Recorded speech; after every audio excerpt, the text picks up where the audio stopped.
The first and most vital practice in everyday life is to learn effectively to value those moments in which we are touched by something hitherto undreamt of. The German psychotherapist and spiritual master Karlfried Graf Durckheim died in the winter of 1988 at the age of 92. The inner practice which he developed over his many years of study, travel, and experience offers to contemporary seekers a way of radical transformation.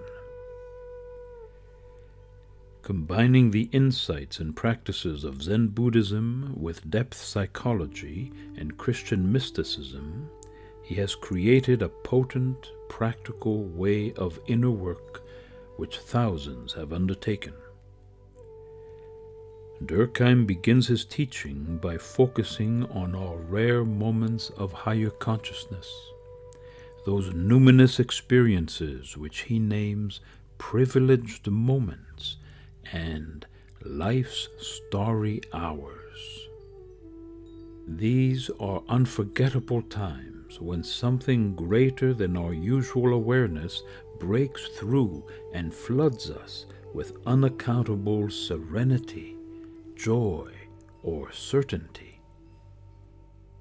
Such experiences call us toward a new way of living and initiate us into a different view of reality. Mystics, philosophers, saints, and esotericists of all times have pointed to these radiant moments as proof that we are meant to be more than we seem to be. These events have opened our eyes to the higher influences present in our world.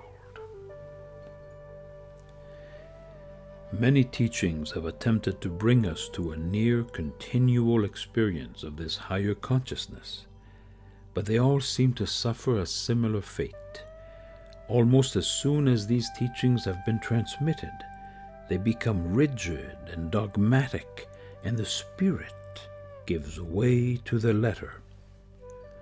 Durkheim's method begins and ends with the individual on his or her unique path. He offers no theory, no cosmology, no religious philosophy.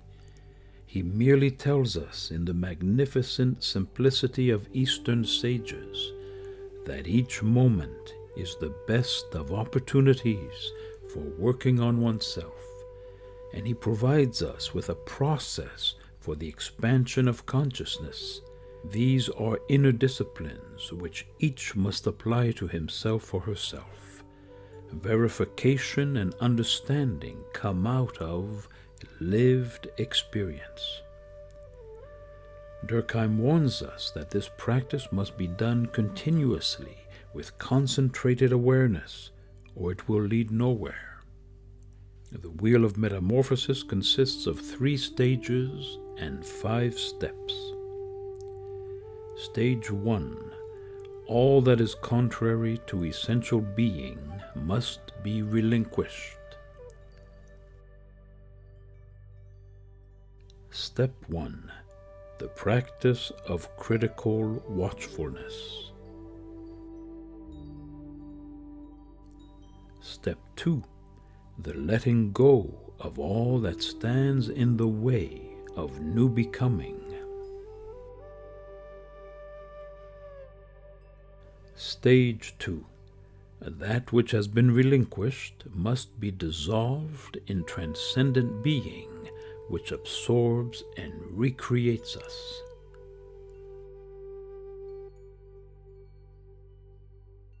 Step 3. Union with transcendent being.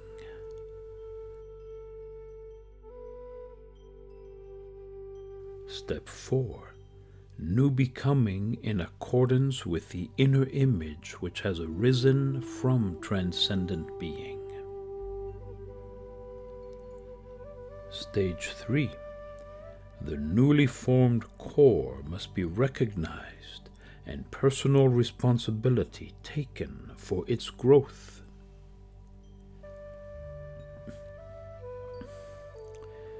Step 5. Practicing this new form on a daily basis through critical watchfulness, which leads us back to step 1 of the process. In this linear expression of the wheel, it may appear difficult to capture the holistic context in which these changes occur. But the key to this process lies in the fact that each step contains all the others and only has meaning within the context of the continuous revolution of the wheel. We are dealing with the cyclic movement of a spiral. Critical watchfulness, letting go, union, new becoming, generate ceaseless transformation. Durkheim names this inner practice self-becoming. The term suggests a dynamic, natural movement which rises out of who we are, just as the image of the flower is contained in its seed. Clearly, intense effort remains a vital part of the journey. But Durkheim's teaching is grounded in natural processes, rooted in our earth center, the place within where we are constantly created by cosmic life forces, and which the Japanese call hara. For Durkheim, higher consciousness, which he names transcendent or divine being, seeks to manifest itself through our bodily presence. This life force actively seeks to become conscious of itself through our awakening to our essential nature. All of the exercises, practices, and insights which Durkheim offers us are meant to render us transparent to transcendent being.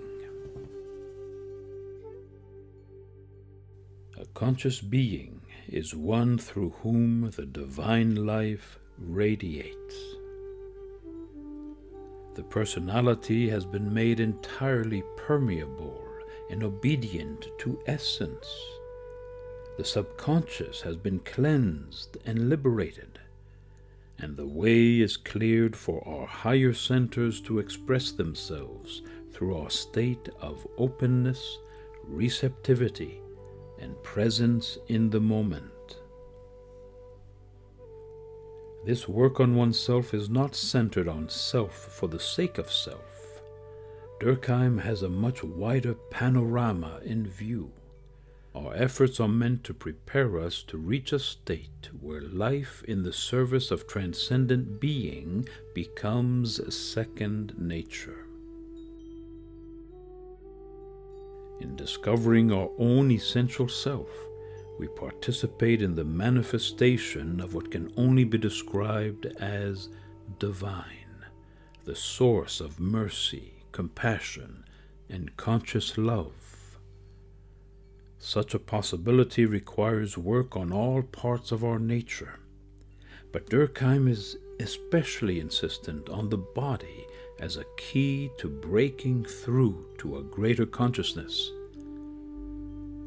He says, whenever a wrong posture has become deeply ingrained, it blocks the redeeming, renewing, and preserving forces that arise from the depths of being. Durkheim respects the body as an expression of transcendent being in a particular form, and calls upon us to seek our right center of gravity within it. This requires work on posture, tension, and breathing. The primary practice to achieve such centering is meditation. This fundamental exercise, however, is not to be confused with the various methods used in our New Age culture. Durkheim tells us that the purpose of correct practice is not to bring a person to a state of tranquility, but to keep us in a condition of constant watchfulness and prevent us from coming to a standstill on the way. The energy of attention becomes a vital resource for transformation. Moreover, the fundamental effort of divided attention found in the teachings of the Fourth Way and of Eastern Christianity is central to Durkheim's inner practice.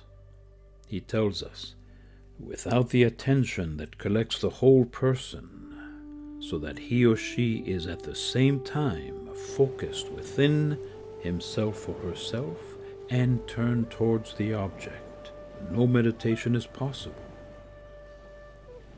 This continuous awareness is maintained outside of meditation as well, and is focused on our usual behavior so as to dissolve that which blocks the possibility of radiating a vaster consciousness.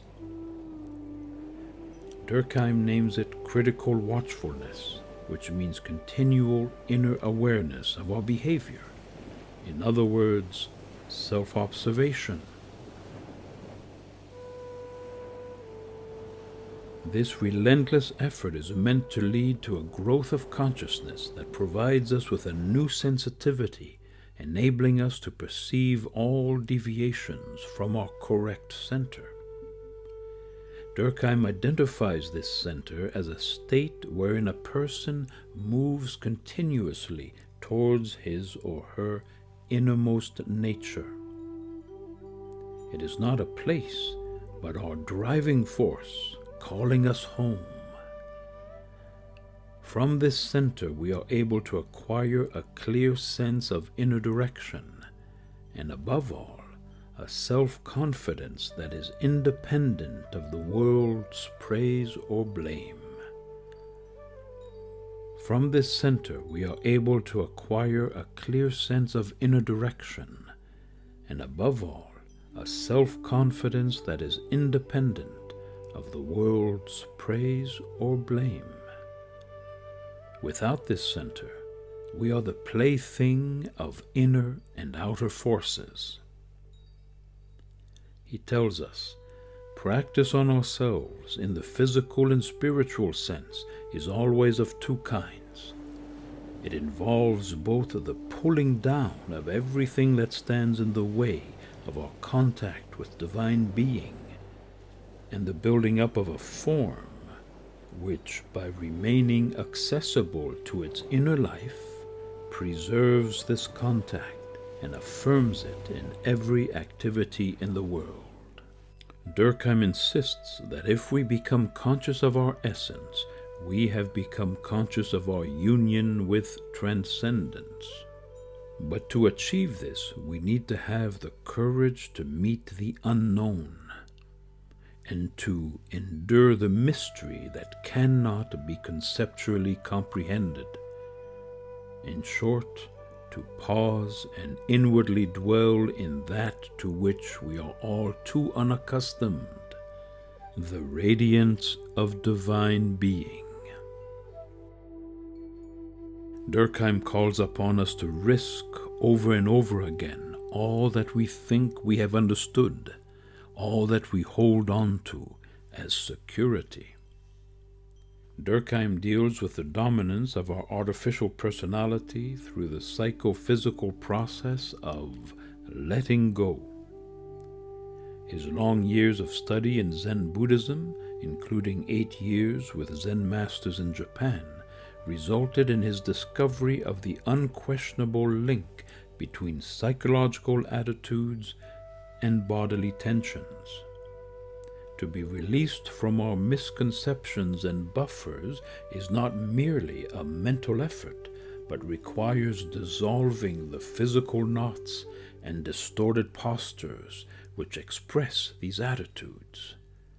Clenched jaws, cramped stomachs, raised shoulders all keep us outside of the realm of essence, which is the only threshold to our true becoming.